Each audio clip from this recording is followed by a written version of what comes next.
Imagine living your life after 50 and feeling energized and excited about your future. Welcome to the Women in the Middle podcast, the podcast for women who are ready to figure out what they want and create the life they deserve. Here's your host and Master Certified Life Coach, Susie Rosenstein.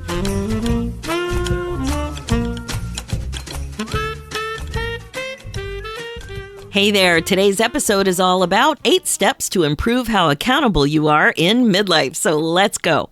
Welcome back to the podcast Women in the Middle with over 1 million downloads and counting.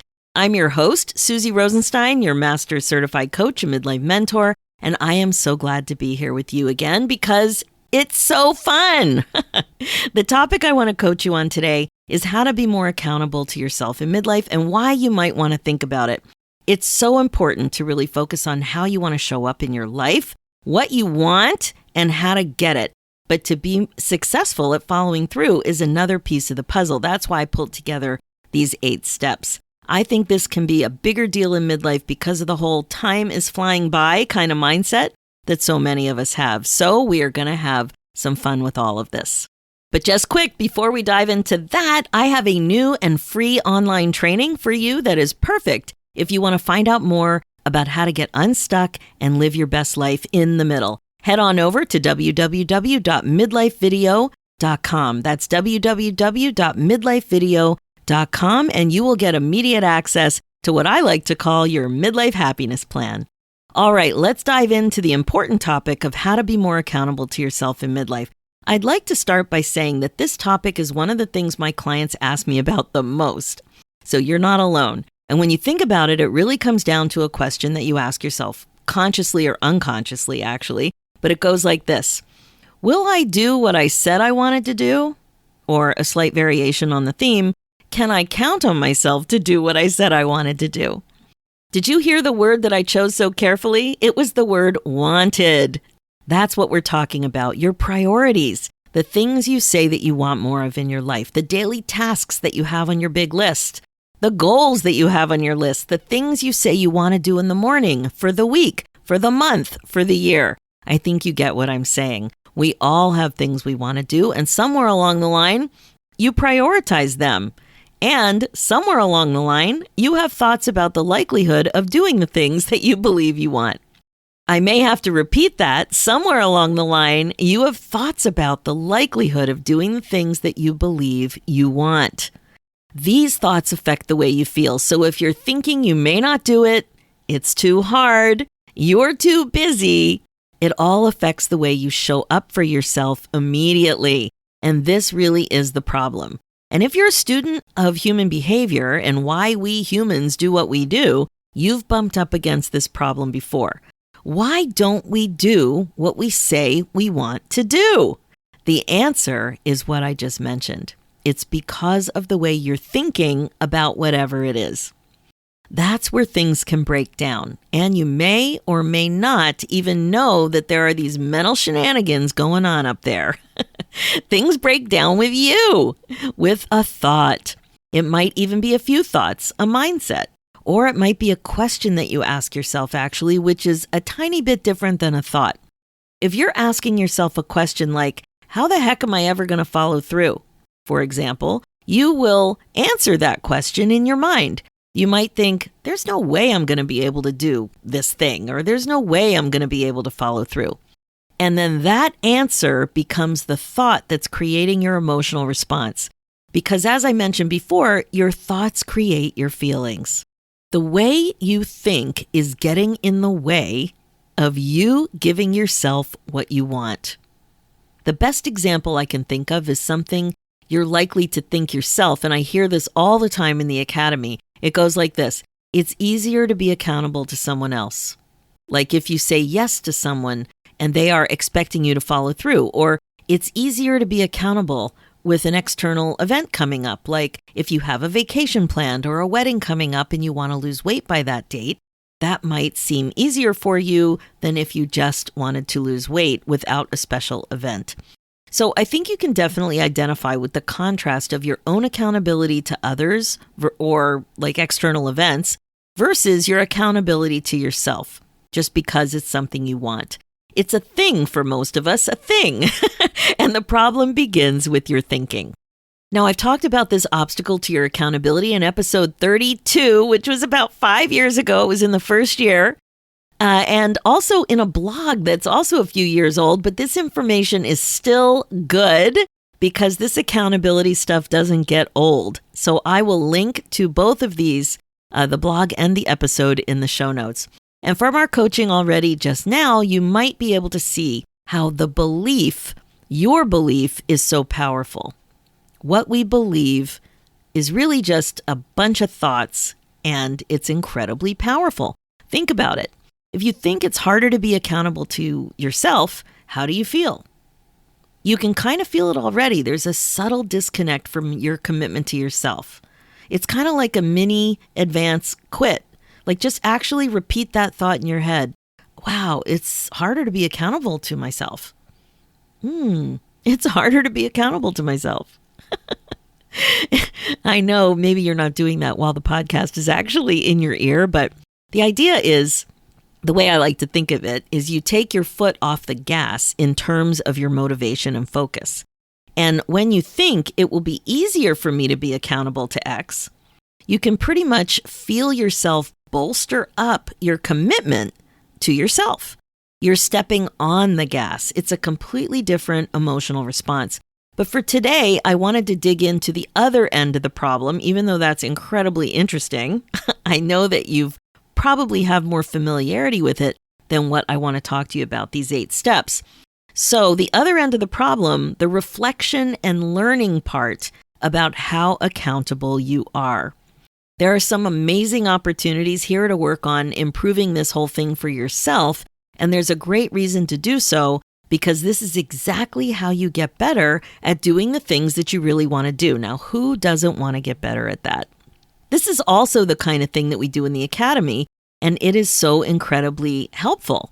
So let's take a look at what we're really doing here, like at a high level, probably also while you're listening to the podcast. You're older than you used to be, and you also want to be wiser than you used to be. That makes sense.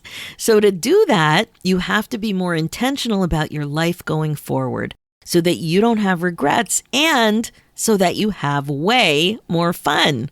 Now, doesn't that sound good? That's really it in the nutshell. So you can make some plans and do some things, but that's not the whole part of the story, because you also don't do some of the things that you wanted to do. So here are 8 simple steps to take when you want to learn from your accountability mistakes so that you can make some improvements and create the life you really want. And you don't have to think about it as an accountability mistake, but like an accountability weakness or something that you want to get better or stronger at. So here are the 8 steps. First, plan some things. Now, this sounds obvious, right? But this is where you start. You want to do some things or create some results in your life. So you got to have some goals. You got to have some plans. And I would advise that you write them down. Second, check in with yourself after a set period of time and notice your actual outcome. What happened? In the Academy, we do this once a month, but you can do whatever makes sense to you. You actually sit down, look at your goal, and write down what happened or what didn't happen. Okay, so let's take an example. Let's say that I wanted to get up at 6:30 in the morning and do some stretching and some exercising. And so that was the goal. And I want to look at it for a month. So my goal is to get up at 6:30 in the morning, which is earlier than I currently get up. I would write it down. That's planning some things. And then second, I want to check in with myself. So after a month, I want to look and see what happened. Oh, what do you know? I only did that 2 times out of a whole month. And then I forgot that that was even my goal. So that is what checking in with yourself after a set period of time looks like, and notice the actual outcome. So there's no point in fudging it because I want to learn from it. So I just notice what happened. I write it down, what happened or what didn't happen. Third, be curious about what actually happened and ask yourself why. Now, this step is usually skipped right over, but it's so important. How else are you going to learn anything about your shenanigans? So you want to ask yourself what helped. And you also want to ask yourself, what didn't help? So with the example of getting up at 6:30, what helped me get up 2 mornings at 6:30 and do the exercises that I wanted to do? And then what didn't help? What didn't help me get up those other 18 times for the month? What didn't help? So what helped was that I was motivated and I thought about it the night before. I even pulled my clothes out. What didn't help is when I was too tired and I just wasn't really focused on it. But really being too tired was a big part of it. 4, notice what you were thinking and how it related to what happened. Now, this may be a bit more challenging, but you actually have to think it through. It's easier to see what you're thinking when you're really specific. So try to think back to the exact moment when you were doing something or procrastinating or making excuses. So for me, I'm going to think back to when I was in bed, when I was actually in bed, and what it was like to hear the alarm. And I can see right away that I was thinking, I'm too tired, and there's one more thought, skipping today won't really matter. So I noticed those 2 thoughts by going back to that exact moment. Number 5, ask yourself if you like the reasons you didn't do what you wanted to do or didn't get the result that you wanted to get. Now this is so good. Be honest with yourself too, to really understand how the result you created for yourself is sitting with you. So when I ask myself if I like the reasons that I didn't get up in the morning and do those exercises, 18 of the 20 possible mornings, I don't like the reason. The reason was I was too tired. I could have easily gotten more sleep, and I could have easily laid my clothes out. I could have been more focused and reviewed things at night. It just seems like I'm not that crazy of that reason. And then the other thing I noticed was that thought, it won't really matter if I skip today. And I can see that was just not great thinking. It wasn't useful at all. So I need to be very aware of that, and I need to just embrace whether or not, I need to own it. Do I like those reasons that I didn't do what I wanted to do? Number 6, ask yourself what you would have to feel to follow through on your plans the next time. That is, if you weren't happy with your result. So now you might be thrown off by this one a little bit, but I'll give you a hint. The way you would have to feel is definitely going to be different than what you felt when you created the result that you got. And this is because the way that you feel is the reason behind the behavior that you did, your behavior. Your thoughts create your feelings, and your feelings fuel what you do or what you don't do. So if you didn't do what you really wanted, it has to do with both your thoughts and then the feelings that they created. So what would I have to feel to follow through? That's number 6. I would have to feel motivated. I would have to feel confident that this is a great plan for me. I would have to feel committed. So those are the kinds of feelings that are very different than the feeling I felt with the way I was thinking, which was disconnected from that commitment. Now, number 7, ask yourself what you would have to think to feel that way. So how would I have to think to feel motivated? That's what I have to get at. And getting to the thought you would have to think on purpose to create the results or outcomes that you really want is critical. It's intentional. And just like your feelings, if you didn't get the outcome you wanted, your thought will have to be tweaked. It wasn't working for you. It wasn't useful, at least with that goal, right? So you have to own that. So what would I have to think to feel committed or to feel motivated? Like decide on the feeling and then ask, what would I have to think to feel that way? It would have to be something like, I love this plan. I made this plan on purpose. I'm excited about how I'm going to feel after I accomplish this goal. Whatever I decide today will matter. All of those ideas, and it's what it is for you. But the way I like to really narrow down a thought is to repeat it a few times in my mind with my eyes closed. I like to say it out loud, actually. That's better. And then just notice that feeling. So I repeat it a few times out loud and then just notice the feeling. Does it work? Is that going to work for me? And you have to ask yourself, is the thought that you're coming up with going to work for you? And number 8, continue to plan ahead, including this new data, and commit to your plan going forward. So you need to continue to plan ahead with the new data, and you have to commit. So pay attention to the new thought that you identified and write it down. Remind yourself of what you want to think on purpose. And you can remind yourself however you like to remind yourself. It might be a sticky, it might be a reminder in your calendar, it might be a note on your mirror, or it might be a note that you put on your nightstand if you're looking at your alarm clock, or like whatever it is for you. I think for me in this example, a note on the alarm clock would be helpful, which is usually my iPad, but I could actually stick a sticky on my alarm clock, which doesn't get used anymore, but it's still there. And I do like putting reminders in my phone. And when you're putting a reminder of the actual thought, and then when it pops up, I just feel like I'm getting a virtual hug. It feels like a little bit of self-care when those thoughts pop up, and I like to put them at random times. So it's like a surprise to see that little reminder come up of the thought that you want to think on purpose about the goal that you want to accomplish. It works. These kinds of little strategies really do help. So let me repeat those 8 steps for you.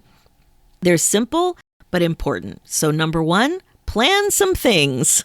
Number 2, check in with yourself after a set period of time and notice your actual outcome. Number 3, be curious about what actually happened and ask yourself why. Number 4, notice what you were thinking and how it related to what happened. Number 5, ask yourself if you like the reasons you didn't do what you wanted to do or didn't get the result that you wanted to get. Number 6, ask yourself what you would have to feel to follow through on your plans the next time. And number 7, ask yourself what you would have to think to feel that way. And number 8, continue to plan ahead, include what you learned, and commit to your plan going forward. So, and write it down. There you have it. It makes a lot of sense, doesn't it? To actually reflect on what happened, why it happened, and what changes you can make to help yourself create what you want. It's a brilliant plan for your accountability, your personal growth and development, and your next chapter in general. Now, a few last reminders, just 2 actually. That's a couple. As you're probably aware, support can be incredibly helpful when it comes to accountability. This is one of the main reasons that people love working together and being together in the Women in the Middle Academy. We have monthly coaching calls about accountability specifically, a cool way to track your goals. It's all in the Academy, and also accountability pods. So if you would like to learn more about how all of this works, please book your momentum call with me and I'll tell you the details. Just go to www.womeninthemiddleacademy.com. The system works and it's super fun and incredibly supportive. Also, remember what we talked about near the beginning of this episode. Even your general mindset about how accountable you are and how accountable you are capable of being is a thought. Thoughts can change. If you always think you're not that great at being accountable to yourself, how do you think that kind of thinking will impact your life? If you think this way, you will likely perpetuate this reality for yourself.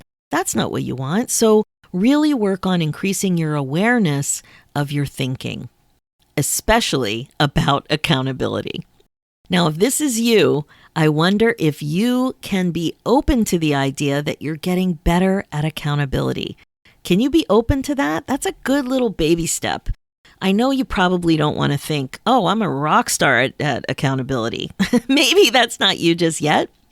But if you are the type that is really wanting to work on this some more, you'll start increasing your awareness, and you really do want to be more reliable when it comes to your own goals.